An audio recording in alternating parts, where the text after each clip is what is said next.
Hi everyone, welcome back or welcome to my channel. My name's Lizzie and today I'm making a video on Christmas gifts, DIY sewing related gifts that you could make people for Christmas.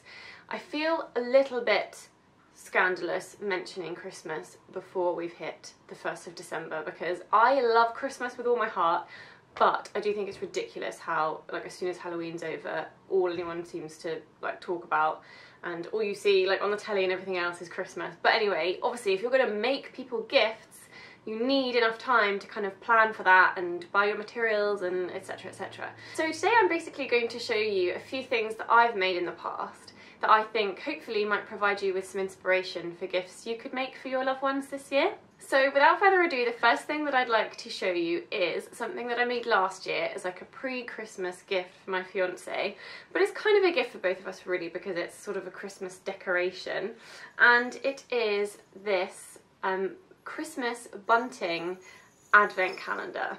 So I don't know if you can see there, but all the flags have got 1, 2, 3, 4 on.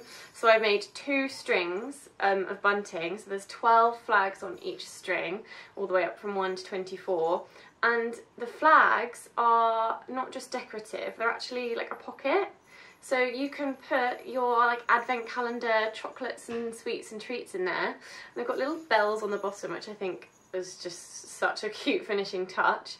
And yeah, my fiance absolutely loved this as a surprise gift last year, and I was able to fill it with all his favourite treats, and of course I'm now able to reuse it again this year. So I really am happy I made this. It was a really fun thing to make, really quite simple, not particularly difficult, and I actually made a video on how I made it, so I'll put that in one of the corners now and put a link to it in the description. But yeah, a Christmas bunting related advent calendar could be a really good gift for someone you love this year.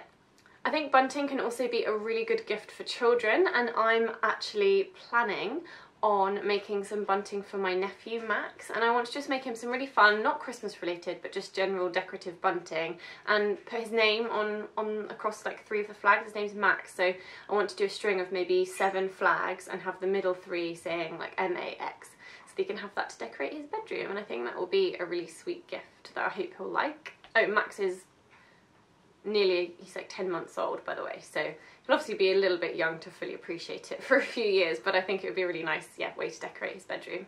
The next gift idea I have is a homemade cushion cover, and I think this is a really great way to give something quite personal, and presumably you know sort of the colour schemes that your friends and family have in, say, their living rooms or their bedrooms or whatever. So yeah, cushion covers can be a really great way to choose some lovely fabric and just make a really lovely cushion cover for them to accessorise their home with. I've made a whole load of cushions in the past, some much better made than others, because cushion covers was the first thing I learnt to sew really. Here's a few that I made earlier. So this is one that I made when we moved into this flat a couple of years ago. The fabric is from the John Lewis curtain upholstery section, and I'm pretty sure they still sell this fabric actually because it's one of their really popular designs. And yeah, cushion covers are just so simple because they're literally 2 squares with an invisible zip. It doesn't even have to be an invisible zip, it can be an exposed zip, but this one has a zip like that, so I can take the covers off and wash them. But even if you don't really like zips, you could do a flap with some buttons, or in fact the first cushion covers I ever made, I just stitched them up. So I meant I couldn't take the covers off to wash them, but it did me fine for that little while anyway. And here's another one that I made. This one is, I've actually made 2 like this, and this fabric is less structured because it's not actually sort of upholstery or curtain weight type fabric, which I do think is better for cushions. But this was super nice and soft. Again, the fabric was from John Lewis, and it's cream and blue houndstooth. And I think it's a really nice sort of neutral one to be a bit of a base amongst your scatter of cushions. So yeah, cushion covers can be really, really good gifts, and quite affordable too because you don't need much fabric. So yeah, that's another idea. The next idea I have is pyjama bottoms. Now when I was making a list of things I wanted to talk about, I did suddenly think, oh, but do lots of people wear matching pyjamas? Because I don't. I have lots of different pyjama bottoms, and then I just wear a plain t-shirt on top. So if you have loved ones who are the same and they don't necessarily need a full set, making a pair of pyjama bottoms can be super quick and easy and simple. This is a pair that I've made for myself actually in the past. It's the Tilly and the Buttons Margot pyjamas pattern from her book Love at First Stitch.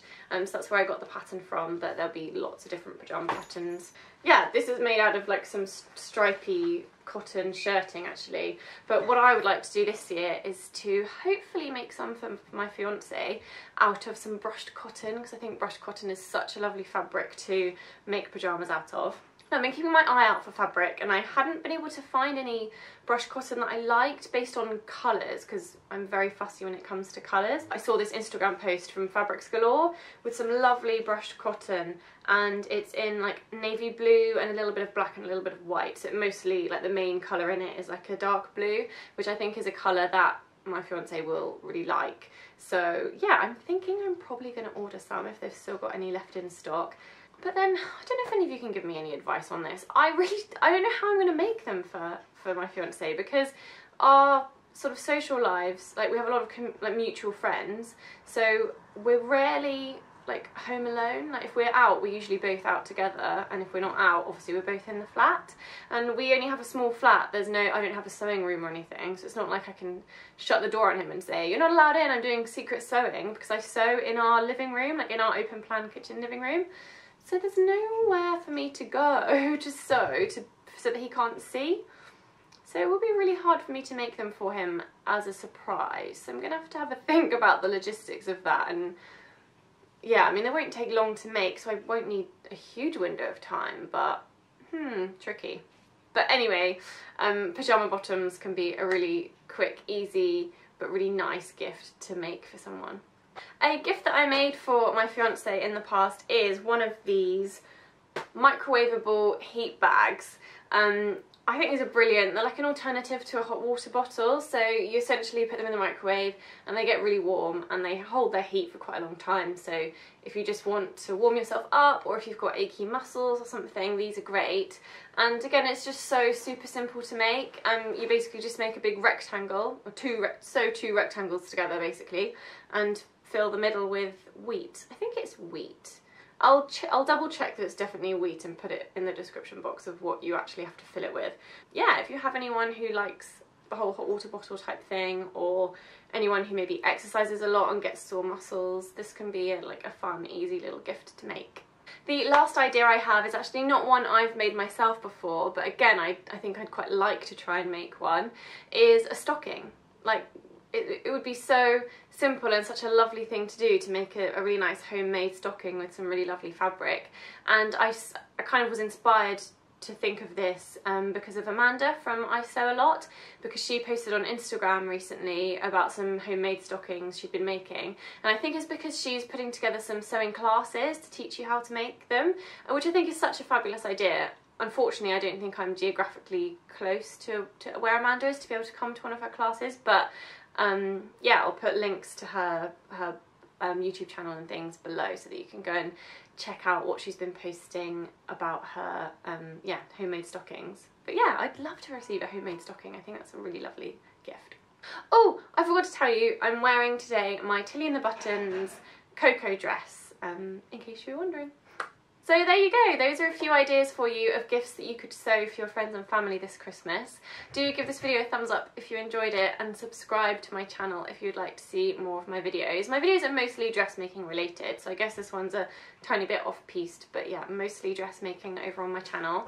And let me know what you think. Have you ever made any of these things yourselves? Have you got any other ideas of great gifts you can sew for friends and family? And I'd also love to know if any of you know of any really good tutorials for how to make makeup bags, because I'd love to learn to make makeup bags for my friends. I think that's another really good gift idea. And yeah, I hope you've enjoyed the video, and thanks for watching, and I'll see you next time. Bye!